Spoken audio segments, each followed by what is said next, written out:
इस साल नीट का पेपर 3 मई को होना है और आज 6 अप्रैल आ गई है, तो अब बहुत कम समय बचा है आपके पास। नियर अबाउट 4-5 डेज बचे हैं और इतने कम समय में आपको पूरा अब चीज़ों को रिवाइज करना है। और अगर आपने तैयारी का आखिरी पड़ाव को, ये जो दिन है ये बहुत महत्वपूर्ण होते हैं, इसलिए अगर आप यहाँ पे छोटी सी भी गलती करेंगे तो पूरे साल की जो आपकी मेहनत है या कई सालों से जो आप मेहनत कर रहे हैं वो कभी भी ख़राब हो सकती है। इसलिए इस लास्ट मोमेंट को बड़े अच्छे तरीके से मैनेज करना है, टाइम टेबल के हिसाब से मैनेज करना है और पूरी रिवीजन के साथ आपको तैयारी करनी है। नीट में 500 प्लस का स्कोर करना, 500 प्लस का स्कोर करना सबका ही एक उद्देश्य होता है या कोशिश करते हैं ऑलमोस्ट जो लोग नीट में बैठते हैं कि 500 प्लस मार्क्स आए, लेकिन ये तभी संभव है जब आप डेली गोल बना के अपना काम करें। 500 प्लस लाने के लिए आपको मैक्सिमम 25 या 125 या 140 क्वेश्चन भी अगर आप सॉल्व कर लेते हैं नीट के पेपर के, तो फिर आपको आसानी से जो है 500 प्लस आ सकता है। लेकिन इसके लिए आप ज़रूरी ये है कि 125 या 140 क्वेश्चन करने हैं तो आपको बहुत लेकिन क्वेश्चन सही होने चाहिए, तो उसके लिए बहुत ज़्यादा आपको तैयारी की ज़रूरत है। सबसे ज़्यादा जो यहाँ पर आपको जोर देना है वो बायोलॉजी पर देना है। अगर आप बायोलॉजी के ज़्यादा से ज़्यादा सवाल कोशिश करेंगे तो ट्राई करेंगे तो फिर आपका ये जो स्कोर है वो अपना 500 प्लस आसानी से हो सकता है। इसका मतलब ये नहीं है कि फिजिक्स और केमिस्ट्री को आप छोड़ दें। फिजिक्स और केमिस्ट्री को बिल्कुल भी इग्नोर नहीं करना है, बल्कि उसके लिए आपको जो है कुछ टाइम टेबल बनाना है कि उसको कितनी देर करना है, फिजिक्स को कितनी देर करना है। बिना उसके तो नहीं हो सकता। हाँ, ये जरूर है कि अगर आपने बायोलॉजी के 125 क्वेश्चन कर दिए और उसके बाद मैथ और फिजिक्स और केमिस्ट्री के भी आपने कुछ क्वेश्चन सही से सॉल्व कर दिए, तो जो 500 का स्कोर है वो 500 प्लस में कहीं ज्यादा आगे बढ़ सकता है। इसलिए आपको कोशिश ये करनी कि फिजिक्स और केमिस्ट्री पर भी प्रॉपर कंसंट्रेशन रखना है। हाँ, बायोलॉजी पर थोड़ा ज्यादा करना पड़ेगा, क्योंकि बायोलॉजी के क्वेश्चन आप आसानी से अगर सॉल्व कर लेंगे तो आपके मार्क्स अच्छे आ सकते हैं। अब आपको 8 से 10-12 घंटे तो कम से कम पढ़ना ही पड़ेगा, क्योंकि अब लास्ट मोमेंट है। इस समय अगर आपने तैयारी के लिए 8-10 घंटे नहीं दिए तो फिर मुश्किल हो जाएगी।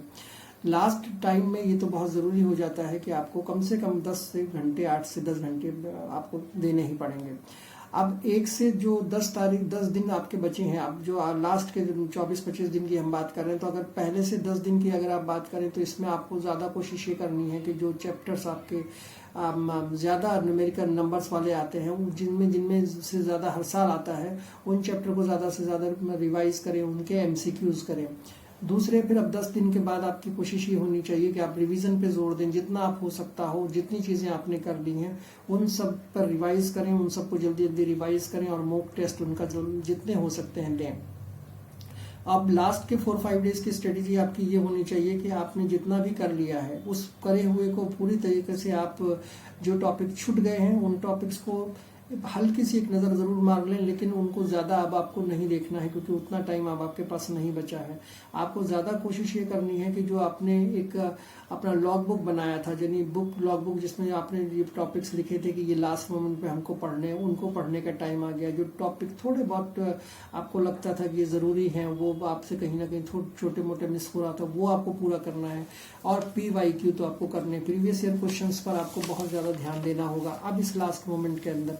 तो ये ज़्यादा ज़रूरी चीज़ें हैं जो अभी आपको करनी है। इसके अलावा आपको जो करना है वो ये है कि जो आपका मॉक टेस्ट है उसको आप ज़्यादा से ज़्यादा कोशिश करिए देने की। जितने भी मॉक टेस्ट है आप उसमें अगर नंबर आपके कम आते हैं तो उसमें घबराने की ज़रूरत नहीं है। आप कोशिश करिए कि 2-3 मॉक टेस्ट आप जो है वो डेली दें, जिससे कि आपको ये पता चल सके कि कहाँ पर आपका कौन सा पॉइंट वीक हो रहा है, कौन सा चैप्टर आपका वीक हो रहा है, कहाँ पर आपको ऐसा लग रहा है कि जो चीज़ें आपको समझ में नहीं आ रही हैं उनको आप देंगे तो आपको एक उसको कर लेने से आपके अंदर एक टेम्परामेंट आएगा कि ये चीज़ें हम कर सकते हैं, इतनी देर में कर सकते हैं और ये हमसे नहीं हो रहा है। अब यहाँ पे सिर्फ आपको किताब से पढ़ना काफ़ी नहीं होगा, यहाँ पे आपको पेन पेंसिल लेना होगा और बहुत ज़्यादा उसकी प्रैक्टिस करनी होगी जो चीज़ें आपने की हैं, क्योंकि वहाँ पर ऑप्शनल क्वेश्चन होंगे, तो जितनी तेज़ी से आप कर सकेंगे उतना अच्छा है। बायोलॉजी को इसके लिए आपको 5 घंटे कम से कम देना चाहिए और NCERT की जो बुक्स हैं और जो शॉर्ट नोट्स हैं उनको इस टाइम में कवर अप करना चाहिए। दूसरा काम आपको केमिस्ट्री को कम से कम 3 घंटे देने चाहिए। जो यहाँ फार्मूला है उनको रिवाइज करनी चाहिए, केमिस्ट्री के जो एप्लीकेशन बेस्ड क्वेश्चन हैं उनको सॉल्व करने की कोशिश करनी चाहिए। और जहाँ फिजिक्स का सवाल है 2 घंटे फिजिक्स को भी आपको डेली देने चाहिए और इसमें जो आपके कॉन्सेप्ट बेसिस क्वेश्चन है उनको क्लियर करना चाहिए। न्यूमेरिकल्स जो है उनको कोशिश करनी चाहिए सॉल्व करने की। MCQs पर जो फिजिक्स के हैं उन पर ध्यान देना चाहिए। इसके अलावा रिवीजन का भी आपको डेली 1 घंटा रखना पड़ेगा, जिसमें PYQs आपको जितने भी हैं जो आपने अब तक कर लिए हैं उनको रिवाइज करिए और कई बार रिवाइज करिए, क्योंकि कई बार ऐसा होता है कि एक बार में चीज़ें आपकी समझ से निकल जाती हैं। आप उनको जब एग्जामिनेशन सेंटर में बैठते हैं देखते हैं तो वो एकदम से याद नहीं आती, लेकिन आप बार बार रिवाइज करेंगे तो वो आसान हो जाता है आपके लिए और बहुत आसानी से आप उन सबको कर सकते हैं। आखिरी महीने में कुछ गलतियां जो बिल्कुल नहीं करनी है वो ये है कि आप नई किताबों की तरफ बिल्कुल ध्यान न दें। बहुत सारे बच्चे ये करते हैं कि कुछ नए नए टॉपिक पढ़ लिए जाएं, नई किताबों की तरफ दौड़ते हैं, या फिर नई टेस्ट सीरीज जो मुश्किल सवाल होते हैं उनको करने के लिए वो परचेज करते हैं। वो सब मत कीजिएगा, क्योंकि अब समय उतना नहीं है आपके पास। कोई भी नया टॉपिक आप लेने से बचिए और कोशिश ये करिए कि जो आपके पास है उसको ज़्यादा से ज़्यादा आप रिवाइज करें। फिजिक्स और केमिस्ट्री का जो अगर बात करें तो उनके में जो टॉपिक आपको मुश्किल लग रहे हैं, अगर आपसे नहीं हो पाए हैं, तो उनके सिर्फ फार्मूलाज ही आप कम से कम उनको देखें, उनका बेसिक चीज़ें देखें उस चैप्टर के अंदर क्या है।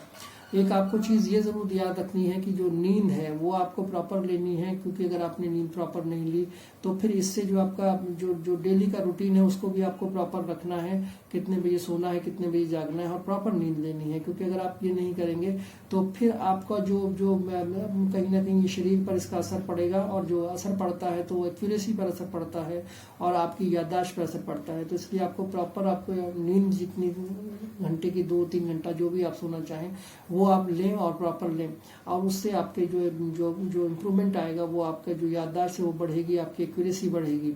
इसलिए जो आप लास्ट में ये चीज़ अगर देखें कि मॉक टेस्ट का जहाँ तक सवाल है तो वो आप ज़रूर करें।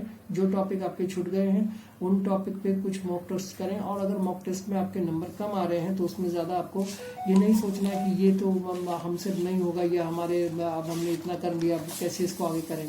तो ज़रूरी है कि आप मॉक टेस्ट करिए। मॉक टेस्ट के अंदर अगर कमी आपकी रह रही है, नंबर कम आ रहे हैं, तो भी आप दीजिए, क्योंकि वो आपको एक्यूरेट बनाता है। अब अगर हम बात करें कि नीट के ज़्यादातर सवाल जो हैं वो हर साल अगर आप देखें तो वो सीधे सीधे एनसीईआरटी की बुक से ही आते हैं। अब इन तीनों जो किताबें हैं आपकी फिजिक्स, केमिस्ट्री और बायोलॉजी, इसमें कुछ ऐसे इंपॉर्टेंट टॉपिक हैं जिनमें हर साल सवाल रखे जाते हैं और हर साल उसमें से कुछ ना कुछ ज़रूर आता है, तो उनको आपको रिवाइज करने की ज़रूरत है। जैसे अगर हम बात करें बायोलॉजी की, तो बायोलॉजी में ह्यूमन फिजियोलॉजी का एक चैप्टर है, इकोलॉजी का एक चैप्टर है, आपका जेनेटिक्स का एक चैप्टर है, रिप्रोडक्शन का एक चैप्टर है, बायोटेक्नोलॉजी का एक चैप्टर है। ये सब चैप्टर आप कर सकते हैं। प्लांट फिजियोलॉजी का एक चैप्टर है, ये चैप्टर आप बायोलॉजी में कर लीजिए। इनमें से हर साल कुछ ना कुछ ज़रूर आता है। इसके अलावा अगर आप केमिस्ट्री की बात करें तो यहाँ पर आपको ऑर्गेनिक केमिस्ट्री करना चाहिए, कोऑर्डिनेशन केमिस्ट्री का आपको चैप्टर करना चाहिए, केमिकल बाउंडेशन जो आपका चैप्टर है, केमिकल बाउंड्स, उनका उस चैप्टर को आपको करना चाहिए। और इसके अलावा बायोमॉलिक्यूल्स का एक चैप्टर है वो आपको करना चाहिए। अगर फिजिक्स की बात करें तो फिजिक्स में मॉडर्न फिजिक्स को आपको ज़रूर देखना चाहिए। Current, electricity, laws of motions और सेमीकंडक्टर का जो चैप्टर है उसको आपको, सेमीकंडक्टर डिवाइस को ज़रूर करना चाहिए। ऑप्टिक्स का जो चैप्टर है उसको करना चाहिए। इसमें से हर साल सवाल ज़रूर रिपीट होते हैं। तो ये मैंने पूरा वीडियो आपको इसके ऊपर बना दिया है, नीट के ऊपर। मुझे लगता है कि अगर आप इस तरह से थोड़ा बहुत इस तरह से कोशिश करेंगे इस तरह चलने की, तो आपको 500+ मार्क्स आ सकते हैं। आपको मेरा ये वीडियो कैसा लगा, इसको अपना लाइक कीजिएगा, शेयर कीजिएगा, कमेंट कीजिएगा और मेरे चैनल को सब्सक्राइब भी कीजिएगा। Thank you.